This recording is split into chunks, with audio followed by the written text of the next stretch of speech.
Hello, this is Mish from Downtime Distractions with an in-development review of the game Fracture the Flag. Well, you may ask, what is an in-development review? So this is a new series from us. Currently we have a full review and we have the first look review. Full reviews are exactly as one would assume.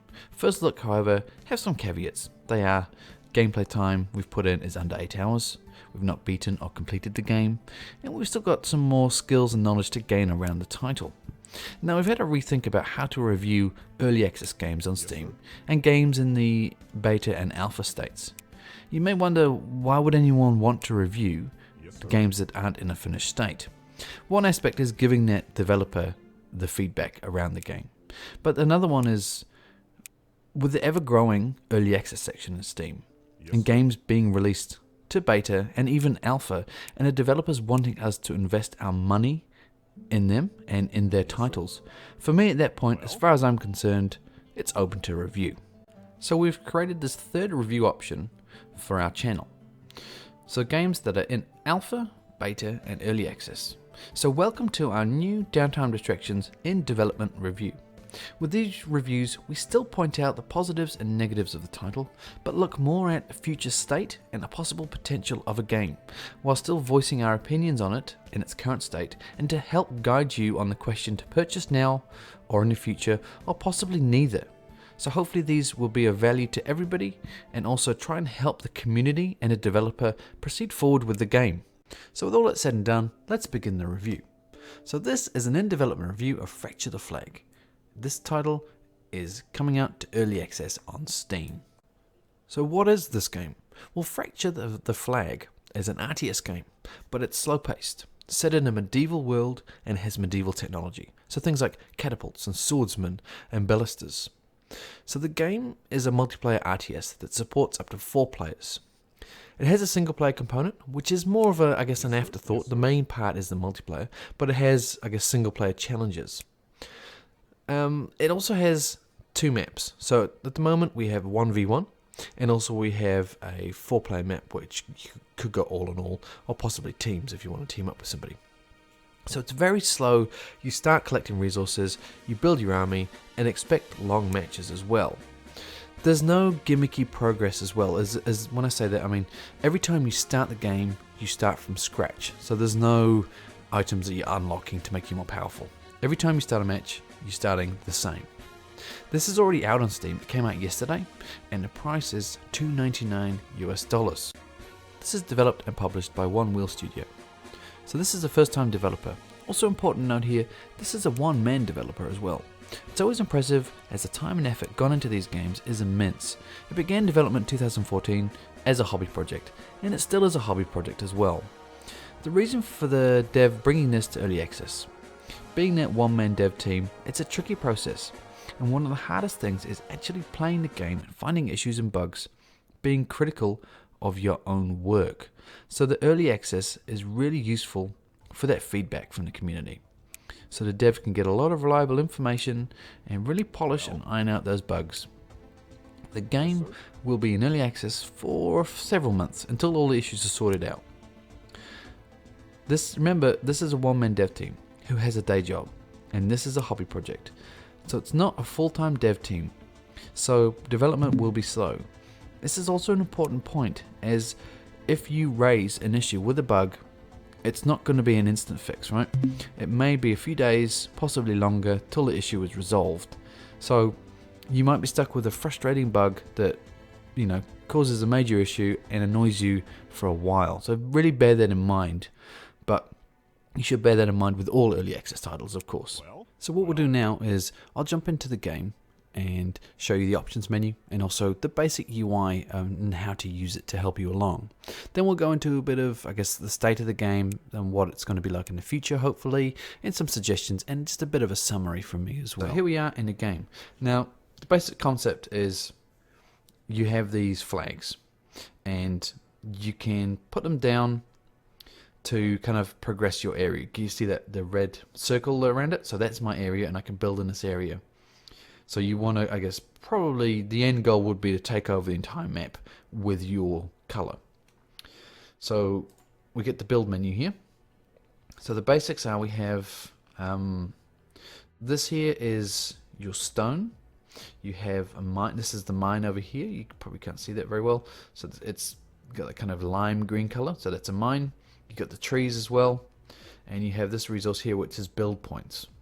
So 4 resources to work on. So the basic thing will be, to start with, you need a warehouse. So throw that down, and lumber.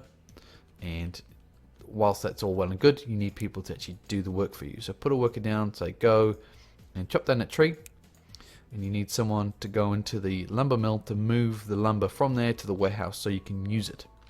And now that goes with all resources as well. So I put a worker down here and say, get me that stone, and he'll take it to the warehouse.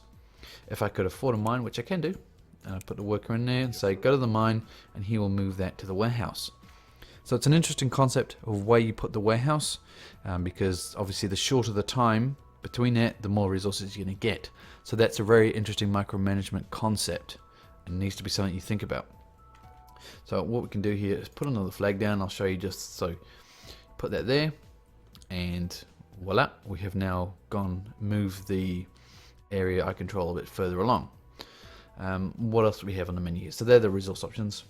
This is you're only going to see this in the challenges, right? So this is the timer that you're trying to beat to be able to tick off the challenge. So that's the build menu. We have an upgrade menu as well. So when you unlock more BP, you can start unlocking ground units and economy and air units in the future. That's currently not available. But yeah, so you can see, so I can now build a barracks, and then I'll be able to click that to build a swordsman and upgrade the weapons armor. Very basic, but definitely needed, and this could be a real area where a developer could improve. I would actually probably want to say redesign the look of this. I don't think this is very intuitive. You could do it a lot smaller and a lot simpler, but it is here nevertheless. What else do we have? The worker menu. So this is an easy way to see, make sure all your workers are currently working and there's no one idle. You can actually find idle workers by putting down a campfire. So if anyone is idle in the area, they should go to that campfire. Let's put some more workers down and get some more stone. But yeah, so if anyone's idle, they should hover around that campfire. What else do we have? So this is the siege weapons, where you can see once you build the catapults and the ballistas, they'll show up in here. And we have a game options as well. So you have a little bit of a tutorial, but it just takes you to the Steam page. You can go back to the settings, leave the game, and you have a couple of options on the mini map as well. So that's really it in a nutshell. I mean, I'm not going to show you all the units and stuff like that, but this is just to give you an idea of how to start and how the UI works, and also just the options menu. So the current state of the game. So Fracture the Flag is complete and fully playable. We got the online multiplayer mode, and we got that single player little challenge mode as well. When it all works, it's enjoyable, and I see great potential here in the future. I've had a fair amount of games, and noticed a few bugs as well. Whether it be I can't find my catapults, my swordsmen are all getting stuck, or maybe I've caused my walls to explode by overlapping them incorrectly. But the thing is, these bugs have sometimes resulted in me losing the game. So be warned, sometimes these bugs can be very frustrating, and as I mentioned, they might not be resolved immediately, as it's just that one-man dev team. So the future state of the game. So this is taken from the Steam page, so we want more polish and the bugs are ironed out. We can hope for more multiplayer maps, more upgrades to the units and the buildings, and those ideas submitted from the community, so there could be more stuff here as well that we don't know yet.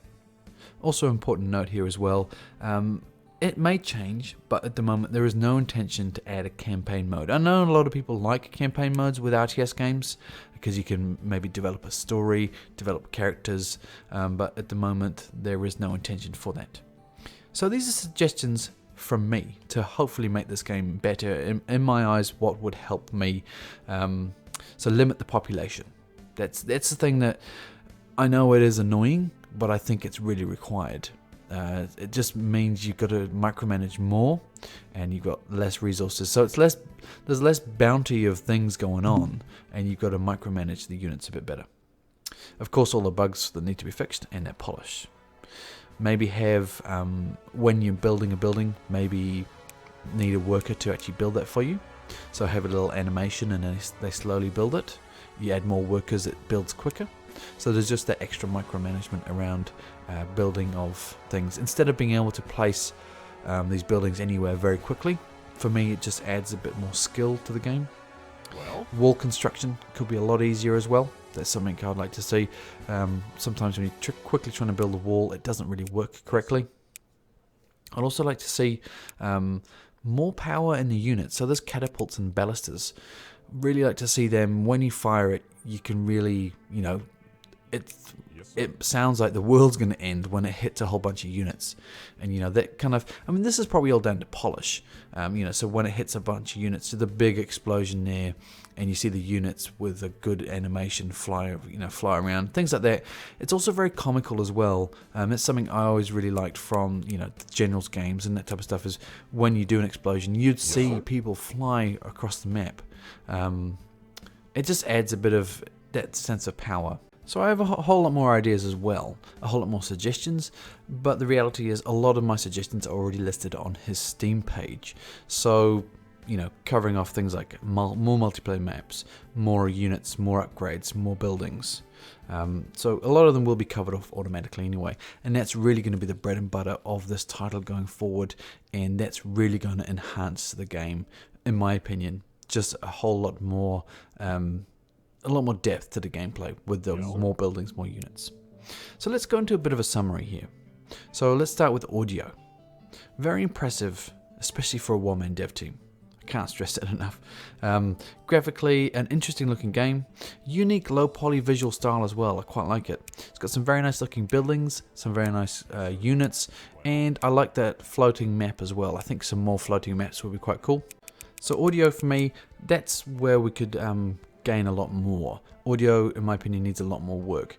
There are some, let's start with the music tracks. There are some tracks there which are okay, and which kind of build a little bit of tension, and I guess they're quite calming, which is quite good to start with. But maybe as the game goes on, they should maybe build an intensity just to kind of speed up, and obviously add that concept that you are going to have a battle soon.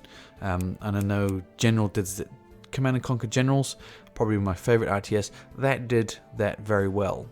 So when things started getting intense, there was more songs coming on that were a faster pace. So that's something to maybe consider here. Also, the general sound of the units and the weapons, the voices are fine, I think they're okay. But for me, I want more impact from the bigger siege weapons especially. So when the walls come down, I want them to come crashing down. When the buildings burn, I want to be you can maybe even add screams of people into the burning sound, right? And when the building comes down, a big crash, so and it signifies the building has fallen down.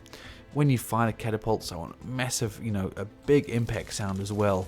So it could be a lot more improvements made in there. But at the moment it's very functional, but that's a place which could be improved on greatly, in my opinion. I like the slow pace of this game. I've always liked RTS games that take a while to get going. It's like an old steam train, and I think that this has that potential. Whilst I find currently, when the game gets going, so let's use that train analogy again. When the game gets going, you start building your units, I find there's kind of a good pace, but then the bugs kind of come in and really send the train careering off the rails, down the bank, in a fireball of pain. It would be really good just to get those bugs out of there, just to get a feel for how this game is going to be in the later stages, as I feel that the bugs really just really hinder it at the moment. Another thing as well, kind of a big point for me, is I just find the lack of power with those siege weapons, and I think they should be really powerful, so maybe getting that audio right, getting a bit more animation around the impacts around that as well. But in saying that, I see a really solid base here, and I think even in its current state, with all the bugs gone, this is going to be very promising. So that's not adding all the things that the developer wants to do. That's just saying, if this game was completely bug-free, I think this is going to be a really potential good RTS game. So if you're into RTS games and you want to help this move in a certain direction, or you want to be involved in that development process, or it looks interesting to you, as the RTS genre still is pretty sparse on new titles these days. This could be of interest, so I'm going to keep an eye on this title. When those bugs get all cleaned up, I'll definitely revisit it. So I hope this video has been of value to you guys. I hope you've enjoyed it. Please leave me some comments below. Thumbs up if you liked it, thumbs down if you didn't, obviously. Subscribe for more videos from us as well. So this has been Mesh, and this has been my first in development review, and this game has been Fracture the Flag. And I'll see you next time.